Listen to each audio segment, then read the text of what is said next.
ಕೊಟ್ಟಿದೀವಿ. ಅದನ್ನ ನೀವು ಒಂದು ಚಿಕ್ಕದಾಗಿ ಸಂಕೀರ್ಣವಾಗಿ ಹೇಳೋದಾಗಿರ್ಬೋದು, ಒಂದು ವಿಡಿಯೋ ಮಾಡಿ. ಇದು ಮಾಡಿದ್ರೆ ಖಂಡಿತ ಅದನ್ನೇ ನಮಗೆ ನೀವು ಬೆಂತಟ್ಟಿ ಮುಂದೆ ತಳೆದಂಗೆ. ಸೊ ಹಾಗಾಗಿ ಜುಲೈ 3ನೇ ತಾರೀಕು ಸಿನಿಮಾ ಬಿಡುಗಡೆ ಮಾಡ್ತಾ ಇದೆ. ನನ್ನ ತಾಂತ್ರಿಕ ವರ್ಗ ಆಗಿರ್ಬೋದು, ಕಲಾವಿದರ ವರ್ಗ ಆಗಿರ್ಬೋದು, ಸಂಪೂರ್ಣ ನನ್ನ ಲವ್ ಸೀಸನ್ಸ್ ಚಿತ್ರತಂಡಕ್ಕೆ ನಾನು ಬೆನ್ನೆಲುಬಾಗಿ ನಿಂತು ಈ ಜುಲೈ 3ನೇ ತಾರೀಕುವರೆಗೂ ತಂದು ನಮ್ಮನ್ನ ತಲುಪಿಸಿದ್ದಕ್ಕೆ ನಾನು ಎಲ್ರಿಗೂ ಧನ್ಯವಾದ ತಿಳಿಸ್ತೀನಿ. Thank you so much sir. ಇದೊಂದು 40 to 50 ಸ್ಕ್ರೀನ್ಸ್ ಅಲ್ಲಿ ಬರ್ತಾ ಇದೆ ಓವರ್ ಆಲ್ ಕರ್ನಾಟಕ. ಮೇನ್ ನಾವು ಮಲ್ಟಿಪ್ಲೆಕ್ಸ್ ನ ಟಾರ್ಗೆಟ್ ಮಾಡ್ತಾ ಇದೀವಿ ಸರ್. ಯಾಕಂದ್ರೆ ಈಗ ನಮ್ಗೊಂದಷ್ಟು ಕಾಂಪಿಟೇಷನ್ ಇದೆ, ಈಗ ಒಂದಷ್ಟು ಸಿನಿಮಾಗಳು ಬಿಡುಗಡೆ ಆಗ್ತಿದಾವೆ. ಹಾಗಾಗಿ ಹೊಸಬ್ರಾಗಿರೋದ್ರಿಂದ ನಾವು ನಿಮಗೆ ಗೊತ್ತು, ನಮಗೊಂದ್ ಸ್ವಲ್ಪ ಕಷ್ಟ. ಬಟ್ ಆದ್ರೆ ನಮ್ ಡಿಸ್ಟ್ರಿಬ್ಯೂಟರ್ ಒಳ್ಳೆ ಸ್ಕ್ರೀನ್ಸ್ ನೇ ಪ್ಲಾನ್ ಮಾಡ್ಕೊಡ್ತಿದ್ದಾರೆ.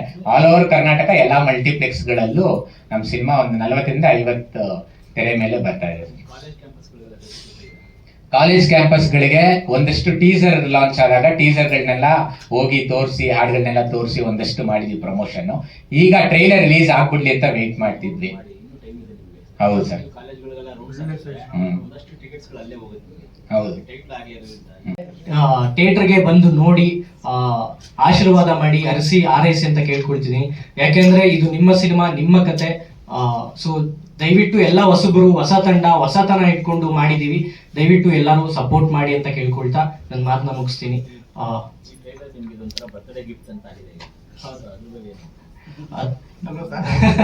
ಅಂದ್ರೆ ಇದು ಪ್ಲಾನ್ ಇರ್ಲಿಲ್ಲ ಸರ್, ಅದು ಆರ್ಗ್ಯಾನಿಕ್ ಆಗಿದೆ. ಈ ಟೈಮ್ ಹಾಕೊಂಡಿದ್ವಿ, ಈ ಟೈಮ್ಗೆ ಇದು ರಿಲೀಸ್ ಆಗ್ಬೇಕು ಅಂತ. ಸೊ ಆರ್ಗ್ಯಾನಿಕ್ ಆಗಿದೆ. Thank you so much. ಆ ಟ್ರೈಲರ್ ತುಂಬಾ ಚೆನ್ನಾಗಿ ಬಂದಿದೆ, ನೀವು ನೋಡಿ ನಿಮ್ಗೆ ಇಷ್ಟ ಆಗುತ್ತೆ. ಸಿನಿಮಾಗೆ ನಾನು ಕೇಳ್ಕೊಳ್ಳೋದೇನಂದ್ರೆ, ನಮ್ಮ ಸಾಂಗ್ಸ್, ಟೀಸರ್, ಟ್ರೈಲರ್ಸ್ ಎಲ್ಲ NR ಯೂಟ್ಯೂಬ್ ಸ್ಟುಡಿಯೋದಲ್ಲಿ ಇದೆ, ಅಥವಾ ಲವ್ ಸೀಸನ್ಸ್ ಸಾಂಗ್ಸ್ ಟ್ರೈಲರ್ಸ್ ಅಂತ ಹೊಡೆದ್ರು ಸಿಗುತ್ತೆ ನಿಮ್ಗೆ. ದಯವಿಟ್ಟು ನಮ್ಮ ಕಂಟೆಂಟ್ಸ್ ನ ನೋಡಿ, ನಿಮ್ಗೆ ಇಷ್ಟ ಆದ್ರೆ ಮಾತ್ರ ಥಿಯೇಟರ್ಗೆ ಬಂದು ನಿಮ್ಮ ಅಮೂಲ್ಯವಾದಂತ ಸಮಯನ ನಮ್ಮ ಸಿನಿಮಾಗೆ ಕೊಡಿ ಅಂತ ನಾನು ಕೇಳ್ಕೊಳ್ತೀನಿ. Thank you so much.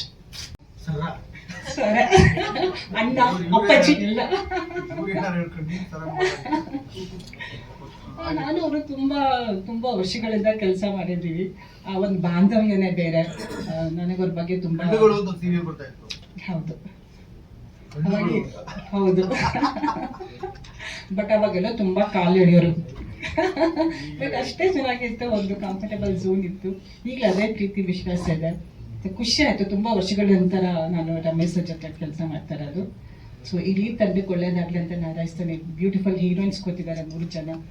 So 3 ಜನಕ್ಕೆ ಒಳ್ಳೇದಾಗ್ಲಿ ಅಂತ ನಾನು ಹಾರೈಸ್ತೀನಿ. And she is very good artist. Actually ತುಂಬಾ ಚೆನ್ನಾಗಿ ಆಕ್ಟಿಂಗ್ ಮಾಡಿದ್ದಾರೆ. ಕಲ್ಲನ್ನು ಸಮುದ್ರಕ್ಕೆ ಎಸೆಯುವುದಷ್ಟೇ ನಮ್ಮ ಕೆಲಸ, ಅದು ಎಬ್ಬಿಸುವ ಅಲೆಗಳ ಮೇಲೆ ನಮ್ಮ ನಿಯಂತ್ರಣವಿಲ್ಲ ಅಂತ ಇದೆ ವಿಷಯ. ಎಬ್ಬಿಸಿದ್ದೀರಿ, ಹಾಕ್ತಾ ಇದ್ದೀರಿ, ಆಗ್ಲಿ. ಯಾಕೆ ಅಂತಂದ್ರೆ ಬಹುಶಃ ನಾನು ಹೇಳ್ತೀನಿ ಕೇಳಿ, ಏನೇ ಬಂದ್ರು ಎದುರಿಸಿ. ಒಂದು ಕಲಾಕೃತಿ ಮಾಡಿ ಆಗಿದೆ ನಿಮ್ದು, ಏನೇ ಬಂದ್ರು ಎದುರಿಸಬೇಕು. ಮತ್ತು ಅದು ಬಹುಶಃ ಇವತ್ತು ನಿಮಗೆ ಈ ಕೂಡಲೇ ಅದರ ಬೆಳೆ ಫಲ ಸಿಗದೆ ಇರ್ಬೋದು, ಇನ್ಯಾವತ್ತೋ ಸಿಗ್ತಾ ಹೋಗ್ಬೋದು. ಹೆದರಬೇಡಿ, ಆಗೋಗಿದೆ. ಬಿಂದಾಸಗೆ, ಸಂತೋಷವಾಗಿ, ಒಂದು ಪ್ರಾಮಾಣಿಕತೆ ಮಾತ್ರ ಗೆಲ್ಲೋದಿಲ್ಲ. ಅದಂತೂ ಕನ್ನಡಿಗರು, ಪ್ರೇಕ್ಷಕರು ಹೊರಹಚ್ಚಿ ನೋಡ್ಬಿಟ್ಟಿದ್ದಾರೆ.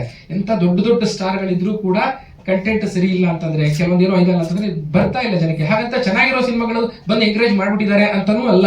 ಇಲ್ಲಿ ಅನೇಕ ಕಾರಣಗಳಿವೆ. ಸಾಮಾಜಿಕ ಪರಿಸ್ಥಿತಿ, ರಾಜಕೀಯ ಪರಿಸ್ಥಿತಿ, ಆರ್ಥಿಕ ಪರಿಸ್ಥಿತಿ, ಎಲ್ಲವೂ ಕಾರಣ ಒಂದು ಸಿನಿಮಾ ಗೆಲ್ಲೋದಕ್ಕೆ ಅಥವಾ ಸೋಲೋದಕ್ಕೆ.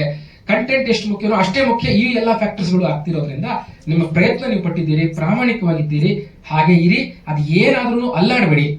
ಇಲ್ಲಿ ಒಂದು ದೊಡ್ಡ ಅದೃಷ್ಟ ಏನಂತಂದ್ರೆ, ಒಬ್ಬ ನಿರ್ಮಾಪಕ ನಿಮ್ಮ ಬೆಂಬಲಕ್ಕೆ ನಿಂತಿದ್ದಾರಲ್ಲ, ಅವರ ಆತ್ಮವಿಶ್ವಾಸ ಕುಗ್ಗದ ಹಾಗೆ ನೀವು ನೋಡ್ಕೊಳ್ಳಿ. ಹಣದ ರೂಪದಲ್ಲಿ ಅದು ವಾಪಸ್ ಬರದೇ ಇರಬಹುದು, ಕೀರ್ತಿಯ ರೂಪದಲ್ಲಿ ಬರಬಹುದು, ಮತ್ತೊಂದು ಸ್ವಲ್ಪ ದಿವಸಗಳ ನಂತರ ಮತ್ತೊಂದು ಪ್ರಶಸ್ತಿ ರೂಪದಲ್ಲಿ ಬರಬಹುದೇನೋ. ಹೀಗೆ ಬಿಡಿ, ಹೇಳಕ್ಕಾಗಲ್ಲ. ಯಾರೋ ಒಂದು 10 ಜನ ನೀವು ಸಿನಿಮಾ ನೋಡಿದ್ರು ಇನ್ಸ್ಪೈರ್ ಆಗ್ಬೋದು, ಏನೋ ಒಂದು ಕಲಿಕೆ ಮಾಡ್ಕೊಂಡು ಹೋಗ್ತಾರೆ. ನಿಜವಾಗ್ಲೂ ಕಷ್ಟಪಟ್ಟಿದ್ದಾರೆ. ಈ ಮೊದಲನೇ ಪಿಕ್ಚರ್ ಯಾರು ಪ್ರೊಡ್ಯೂಸರ್ ಮಾಡ್ತೀವಿ ಅಂತ ಹೊರಟಾಗ ಏನೇನು ಎದುರಿಸ್ತಾರೆ ಅದೆಲ್ಲ ಎದುರಿಸ್ಬಿಟ್ಟಿದ್ದಾರೆ. ಎಲ್ಲ ನನಗಿಂತ ಈ ವಿಚಾರದಲ್ಲಿ ನನಗಿಂತ ಹೆಚ್ಚು ಸೀನಿಯರು. ನಾವೊಂದು ಅಮೇರಿಕಾ ನಂದು ನೆಕ್ಸ್ಟ್ ಬರ್ತಾ ಇರೋದು ಒಂದು 175ನೇ ಪಿಕ್ಚರ್ ಇರ್ಬೋದು. ನಾನು 175ನೇ ಪಿಕ್ಚರ್ ಮಾಡಿದ್ರು. ಚಿತ್ರ ತಯಾರಿ ಮತ್ತು ಅದ್ರ ಕಂಪ್ಲೀಟ್ ನಮ್ಮೆಲ್ಲರಿಗಿಂತ ಹೆಚ್ಚು ಆರೋಗ್ಯ ಜೈತಿರ್ತ.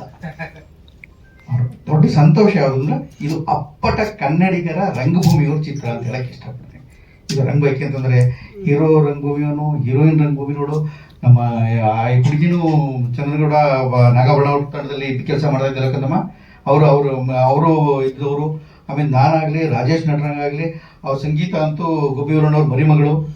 ಹಾಗಾಗಿ ಬಹುತೇಕ ಅವನು ನಾನು ರೆಗ್ಯುಲರ್ ಥಿಯೇಟರ್ ಮಾಡೋದೆಲ್ಲ ನೋಡಿದ್ದೀನಿ. ಇವನು ಥಿಯೇಟರ್ನವ್ರಿಗೆ ಹೆಚ್ಚು ಸೆನ್ಸಿಬಿಲಿಟಿ ಇಟ್ಕೊಂಡಿರ್ತಾರೆ. ಜಯತೀರ್ಥ ಅಂತೂ ಅಪ್ಪಟ ಅಭಿನಯ ತರಂಗದವರು, ರಂಗಭೂಮಿಯವರು. ಹಾಗಾಗಿ ರಂಗಭೂಮಿನವರು ಇವರೆಲ್ಲ ಸೇರಿಕೊಂಡು ಮಾಡಿರುವಂಥ ಒಂದು ಚಿತ್ರಕ್ಕೆ, ಕನ್ನಡದ ಚಿತ್ರಕ್ಕೆ ಕನ್ನಡಿಗರು ಪ್ರೀತಿ ತೋರಿಸ್ಬೇಕು ಅಂತ ನಾನು ತುಂಬ ಆಸೆ ಪಡ್ತೀನಿ. ಆ ಇಬ್ಬರು ಅಲ್ಲಿ ಕಲ್ತರು ಅಂತ ಮಾತ್ರ ಕಾರಣಕ್ಕಾಗಲ್ಲ, ಒಟ್ಟು ಕನ್ನಡ ಈಗ ಬೇರೆ ಬೇರೆ ಕಾರಣಗಳಿಗಾಗಿ ಹರಡಿಕೊಳ್ಬೇಕಾಗಿದೆ ಚಿತ್ರೋದ್ಯಮದಲ್ಲಿ. ಆ ಥರದೊಂದು ಪ್ರಾಮಾಣಿಕ ಪ್ರಯತ್ನ ಮಾಡಿದ್ದಾರೆ. ಮೂರು ಸೀಸನ್ನಲ್ಲೂ ಹೆಂಗೆ ಬೇರೆ ಬೇರೆ ಅಂದರೆ ಹೆಣ್ಣನ್ನು ಪ್ರಕೃತಿಗೆ ನಾನು ಅದೇ ಅಂದ್ಕೊಂಡೆ, ಪ್ರೇಮ ಪರ್ವ ಅಂತಲೋ ಏನೋ ಪ್ರೇಮ ಋತು ಅಂತಲೋ ಅಥವಾ ಋತು ಪ್ರೇಮ ಅಂತ ನಾನು ಯಾವಾಗಲೂ ಕನ್ನಡ ಟೈಟ್ಲ್ಗಳ ಬಗ್ಗೆ ಆಸೆ ಒಲಿತಾ ಇರ್ತದೆ. ಆದರೆ ಹೆಚ್ಚು ಎಲ್ಲರೂ ಇಂಗ್ಲೀಷ್ನಲ್ಲೇ ಬಿದ್ದುಬಿಟ್ಟಿರೋದ್ರಿಂದ ನಮ್ಮ ಕೈಲಿ ಇರಲ್ಲ ಅದು. ಅವರು ಕ್ಯಾಚಿ ಆಗಲಿ ಬಹುಶಃ ಹಂಗೆ ಮಾಡಿರ್ತಾರೆ, ಆದರೆ ಈಸಿಯಾಗಿ ಸಿಗಲಿ ಅಂತ. ಯಾಕೆಂದ್ರೆ ಪ್ರೇಮ ಪರ್ವ ಅನ್ನೋದು ಹಾಗೆ ಈಗೇನು ಸಮಸ್ಯೆ ಇಲ್ಲ ಬಳಸೋಕ್ಕೆ, ಯಾಕೆಂದ್ರೆ ತುಂಬ ವರ್ಷ ಆಯ್ತಲ್ಲ. ತುಂಬ ವರ್ಷ ಆಯಿತು. ಅಥವಾ ಪ್ರೇಮ ಋತು ಅಂತಲೋ ಅಥವಾ ಋತುಪರ್ಣ ಅಂತಲೋ, ವರ್ಣಗಳು ಜಾಸ್ತಿ ಇದೆ, ಕಲರ್ಸ್ ಇದೆ ಅಂತ ಪ್ರತಿಯೊಂದು